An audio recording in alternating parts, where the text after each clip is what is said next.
really proud to say that I'm your son. Hello, Dad. Hello, Dad.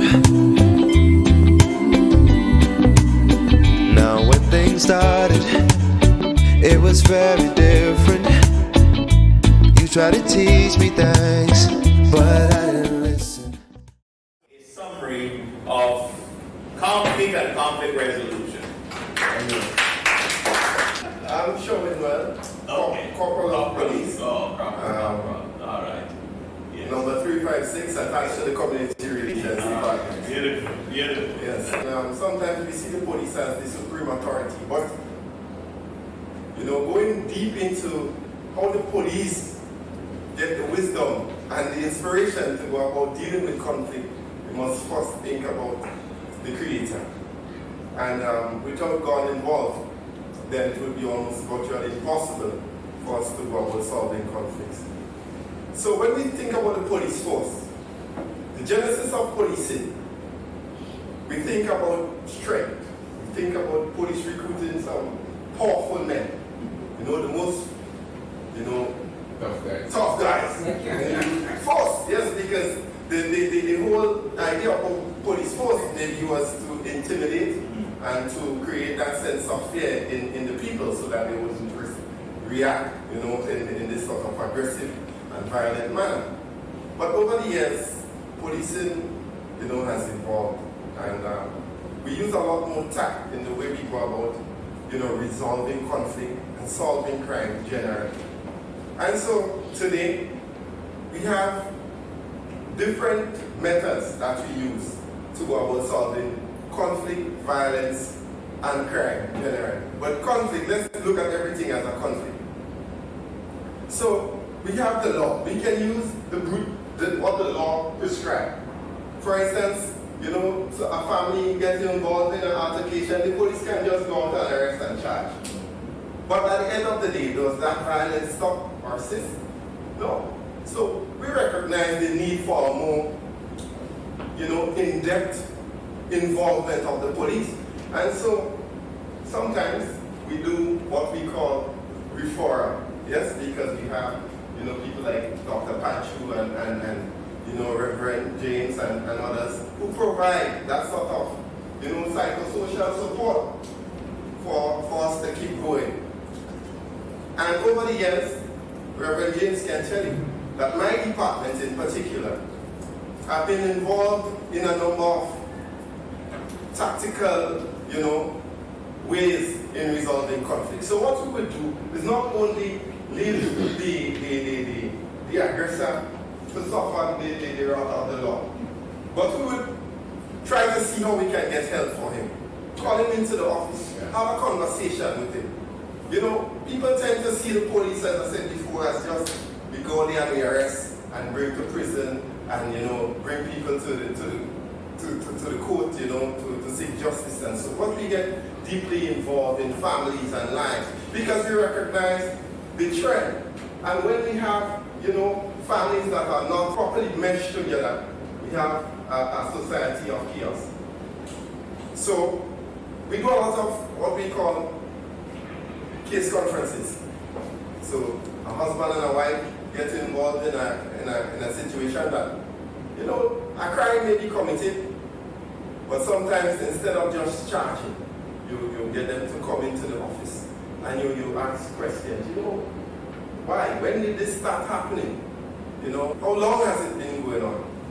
Have you ever tried, going to the church, asking the pastor to intervene? Have you ever tried, going to a counselor or so? Because the police, we know we are not counselors. And we are law enforcement, but proactive policing involves getting involved at that stage and doing those things. And so over the years, we have seen a slight decrease in the amount of matters that are reported. But what we are seeing is an increase in violence among the younger folks, an increase in aggression. And we are also looking for solutions to the problem. We can't do it alone. So we are also looking for solutions to the problem. We try. We get involved in going to the schools asking the principal to identify delinquent and violent children so we can have conversation with them, get them to be referred to other government services and support systems. And because we recognize if we leave the children to grow on their own, then it will be chaos for you and me as we rely on society to protect us. The police that we may have the next 10 years may also be criminals. So we don't want our society to deteriorate, and we don't want to be left exposed to that harsh sort of, treatment and the way of life. So the police is very much involved. Besides doing case conferences, what I can tell you is that we do a number of community projects. As an individual, I'm blessed to have that kind of passion and love generally for policing. And a number of factors contributed to that because I wasn't always that passionate and I had my rough days as well.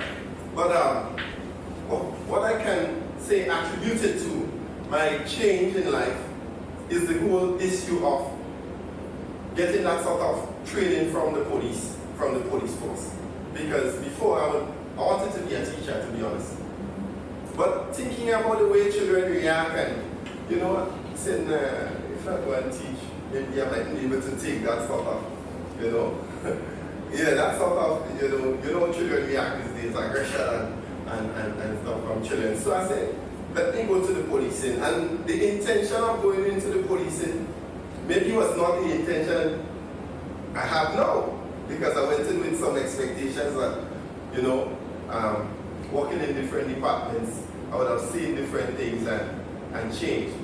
So at community relations, what we do as well is we do internal affairs. So we look into matters, complaints against police officers. And in looking into complaints against police officers, you would recognize that yes, the police have the authority to act, but there are limitations. And so in resolving conflict, that's what it is about. Yes, you use the best method possible to resolve a situation, to bring a situation to a point. Alright? So take for instance, a police officer, outside the law gives us guidelines, alright?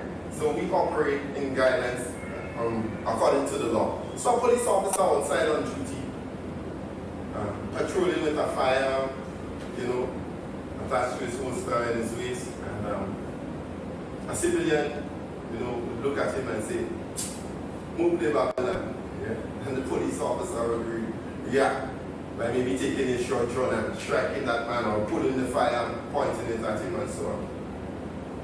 Is that absolutely necessary? What examples are we setting? So therefore, there must be systems in place to deal with the people who have the authority to act as well. So that too would govern the way, and then again, the way the police react and respond to situations sometimes determine the reaction they get from the public. Hello, Dad.